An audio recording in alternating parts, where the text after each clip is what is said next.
All students good afternoon.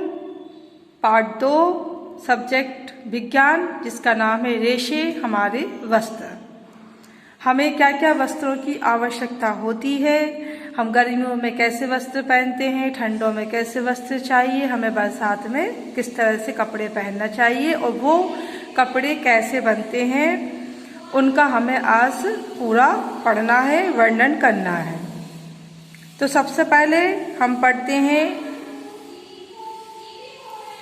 पाठ को start करते हैं, शुरू करते हैं। प्रस्तावना। अपने शरीर को मौसम, धूप, ठंड, गर्मी तथा वर्षा से बचाने के लिए हम क्या करते हैं, वस्त्र को पहनते हैं। अब आता है कि वस्त्र जब बनते हैं तो रेशों के प्रकार।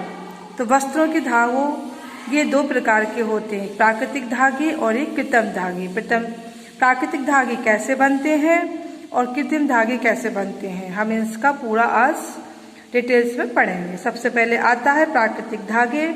कपास हमें कपास के पौधों से मिलता है। कपास का फल पककर फट जाता है तो उसके बीजों के ऊपर कपास लिपटी मिलती है।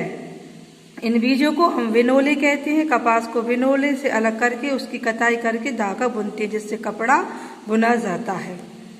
अब आता है ऊन। ऊन हमें किससे प्राप्त होता है, भेड़ों से। ऊंट, अंगोरा बकरी तथा मेरिना भेड़ से मिलती है। और ऊन के कपड़े हमें किस मौसम में काम में आते हैं, भेड़ों से ऊन बसंत ऋतु या गर्मियों में उतारी जाती है। जहाँ की जलवायु गर्म होती है वहाँ वर्ष में हमें 2 बार क्या मिलता है, ऊन मिलती है वहाँ से। ऊन का प्रयोग कंबल, स्वेटर, मफलर, शाल, कोट, पैंट आदि बनाने में होता है। अब इसके बाद आता है जूट। संसार में कपास के पश्चात जूट की पैदावार बड़े पैमाने पर की जाती है, जिनकी खेती वर्षा ऋतु में की जाती है। पटसन का पौधा लगभग 8-10 फीट लंबा होता है। इसके फूलों का रंग पीला होता है।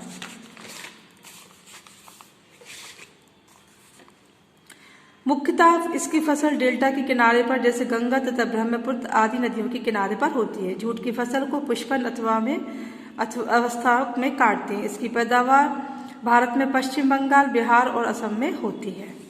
जूट से देखो हमें क्या मिलता है, जूट का हमें थैला बनता है। जूट से हमें क्या बनती है, रस्सी बनती है।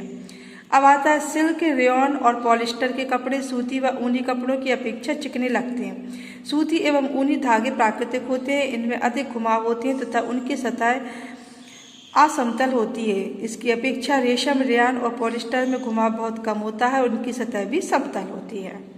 अब आता है रेशम के बारे में। रेशम सबसे पुराना टेक्सटाइल धागा है। इसका आविष्कार सर्वप्रथम चीन में हुआ था।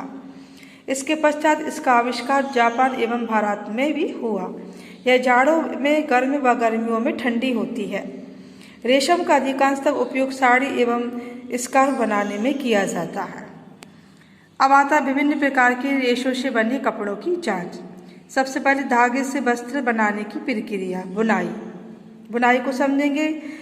इस विधि में धागों के 2 सेटों को लेते हैं जो एक दूसरे से आपस में भिनते चले जाते हैं। इस बिधने की क्रिया को हम निम्नलिखित प्रकार भी दर्शा सकते हैं। देखो ये बुनाई से हम क्या बनाते हैं, स्वेटर बनाते हैं। आप 2 रंग के लाल व पीले धागे लीजिए। लाल धागों को लंबवत लीजिए और पीले धागों को चित्र के अनुसार देखना, इसमें इनने बनाया है। हथकरघा, इसमें हाथों द्वारा धागों के 2 सेटों को बुनकर वस्त्र बुने जाते हैं। इसके धागे बहुत पतले होते हैं। इस प्रकार वस्त्रों की बुनाई हथकरघों द्वारा की जाती है। अब आता है पावर लूम। कुछ करघे बिजली द्वारा संचालित होते हैं, इनसे वस्त्र बनाए जाते हैं।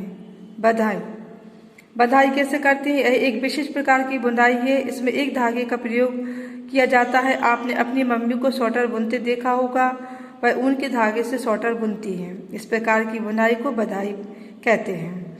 यह बधाई मशीनों द्वारा भी की जाती है। हौजरी के स्वेटर मशीनों द्वारा तैयार किए जाते हैं। मफलर, मोजे, स्वेटर तथा जर्सी आदि भी अधिकांश मशीन द्वारा तैयार किए जाते हैं। अब आता है कृत्रिम धागे। ये धागे रासायनिक पदार्थों द्वारा तैयार किए जाते हैं। ये पेड़ों या जानवरों द्वारा प्राप्त नहीं किए जा सकते। इन्हें अनेक प्रकार के कृत्रिम धागों के रूप में प्राप्त करते हैं, जिन्हें हम रेयॉन, नायलॉन, डेक्रोन तथा टेरिलीन के नामों से जानते हैं। कपड़ों की धुलाई तथा रखरखाव।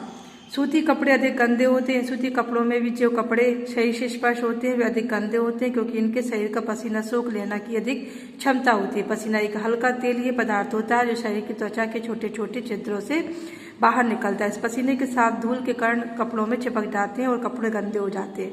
इसलिए कपड़ों को सही समय पर हमें धोना चाहिए।